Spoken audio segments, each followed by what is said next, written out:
Hi, my name is Kate Rains, and I teach an amazing class as far as I'm concerned. That is this class, Multicultural Children's Literature. And I think this quote, which is one of my favorite, kind of embraces this class quite clearly. Some things one can see for oneself, other things depend on the telling of the tale. I live in Washington State on Bainbridge Island, which is right across the Salish Sea from Seattle, and I have often come down to Sacramento to teach all day classes. But really, for a number of years now, I've been doing mostly online classes, which are not quite as exciting, but I feel like I still have a lot of fun doing them, and I hope you can also have a little bit of fun in here. So that's me. That's my dog, Jupiter. That's my twin sister. I live with her. Do we look alike? Here's my most favorite person in the whole world, my grand grub, Rooney. And she's a little bit bigger now.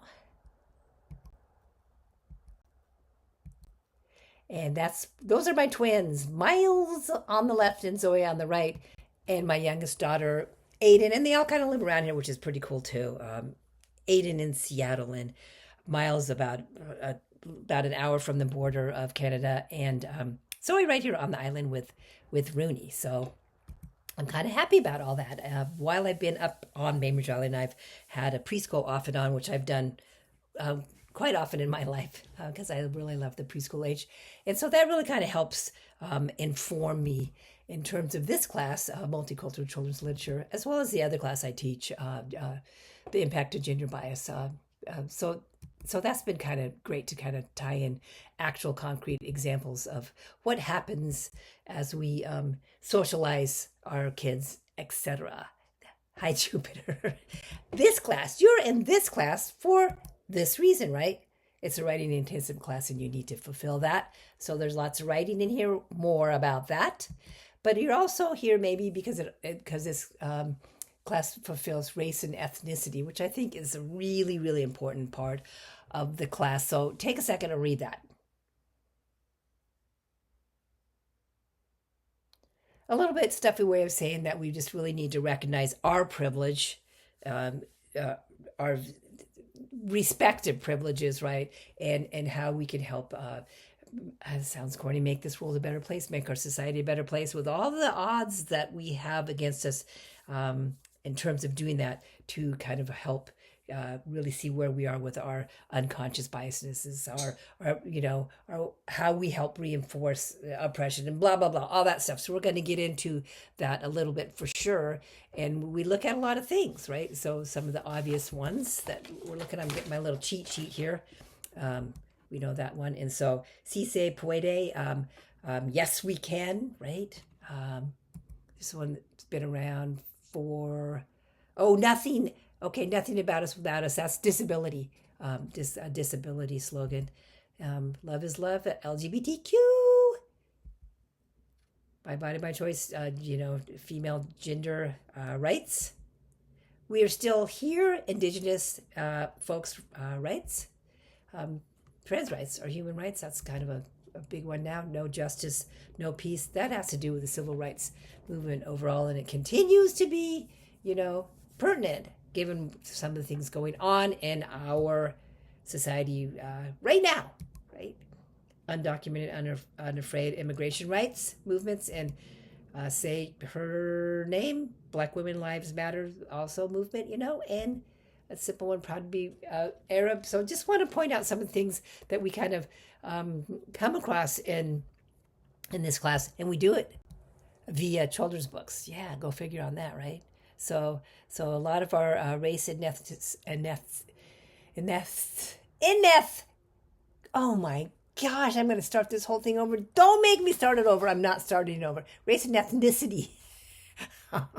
um, Topics are going to definitely be covered through looking at multicultural children's books and diverse books and some really fabulous books in here. I love this part of it, right? And so, in terms of some of the writing requirements that we do, we take care of them in a couple different ways. Some really simple quizzes. We do that looking at different TED Talks and lectures I've done and stuff, and then some articles. We do that with some quizzes as well. And the quizzes, I know they're kind of baloney, right? And I agree with you, but it's just a vehicle for me to kind of nudge you into maybe picking up that article or really watching the video, and they're pretty short.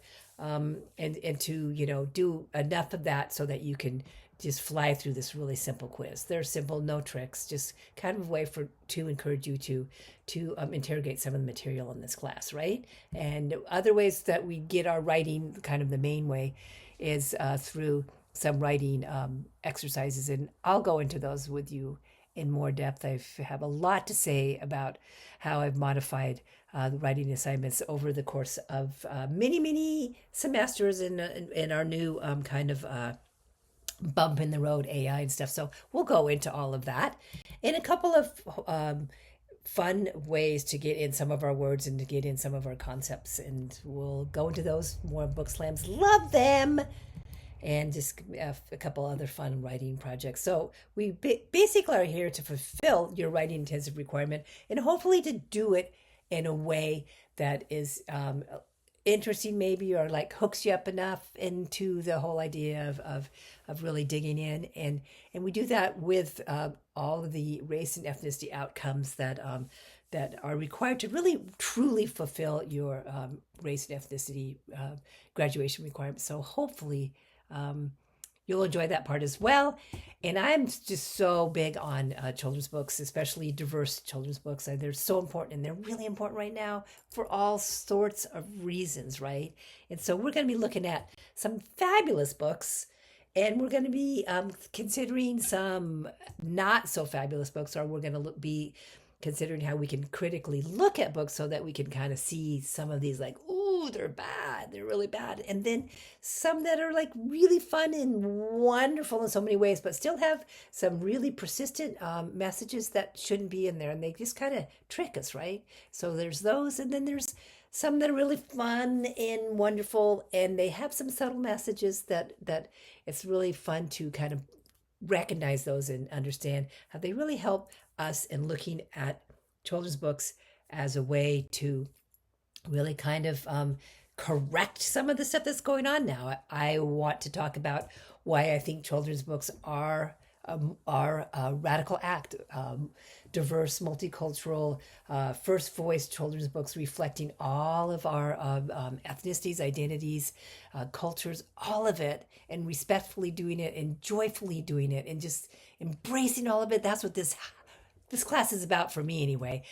So I won't go down that rabbit hole too much right now, right? I'll just say that I'm happy that you're here, and I'll speak for Jupiter. I think she's probably glad too, right? And so I hope to get you to dig in more deeply with some of the concepts that I'm really, really excited about. Can you see Jupiter way down there?